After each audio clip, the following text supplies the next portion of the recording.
آج کا جو مجرب ترین وظیفہ آپ کو بتانے لگا ہوں، اس میں صرف اللہ رب العزت کی ذات نے اس انسان اس شخص کی تقدیر میں اگر موت نہیں لکھی اور اس کے علاوہ کائنات کی ہر بڑی سے بڑی بیماری، ایسی بیماری کہ جس کے اوپر ڈاکٹر حضرات لا علاج قرار دیتے اور کہتے کہ ان کا نہیں ہے حل، آپ لے جائیں، تو اس عمل کے کرنے سے اگر موت اللہ نے نہیں لکھی ہوئی تو اس کے علاوہ اللہ اس کو شفا عطا فرما لیں گے، لیکن کرنا خلوص عمل اور خلوص نیت سے ہے۔ اور ایک چیز ذہن میں رکھ لینی ہے اور وہ یہ ہے، یہ عقیدے کے حوالے سے کہ شفا دینے والا، اس بیماری سے کھڑا کرنے والا، روح صحت کرنے والا اللہ کی ذات ہے، کیونکہ کائنات کا پتہ اللہ کی مرضی کے بغیر نہیں ہلتا۔ ڈاکٹر، بیماری، دوائیاں،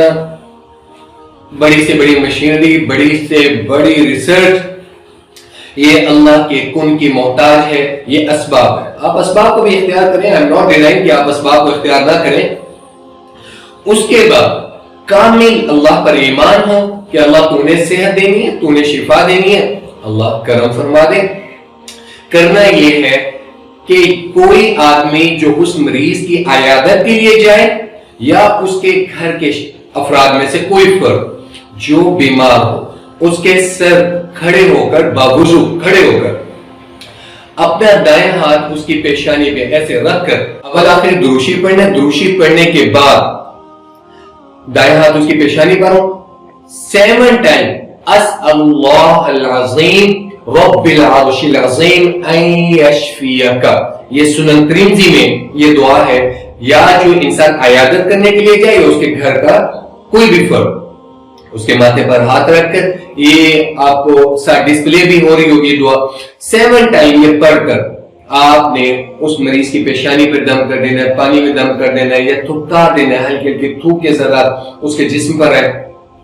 اس عمل کو معمول بنائے، اللہ رب العزت کی ذات 40 ڈیز کے اندر اللہ رب العزت کی ذات اس بیماری سے اس کو شفا عطا فرمائیں گے۔ کرنا اللہ کی ذات نے ہے، ٹھیک ہے، اسباب کی حد تک آپ اگر ڈاکٹرز کے پاس جاتے ہیں، میڈیسن لیتے ہیں، آپ وہ بھی لیں، لیکن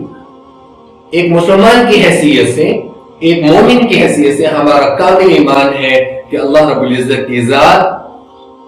ان اسباب کی محتاج نہیں ہے، اللہ رب العزت کی ذات شفا عطا کرنے والی ہے، اللہ رب العزت کی ذات ہر ناممکن کو ممکن بنانے والی ہے، وہ مسبب الاسباب ہے، اللہ رب العزت کی ذات شفا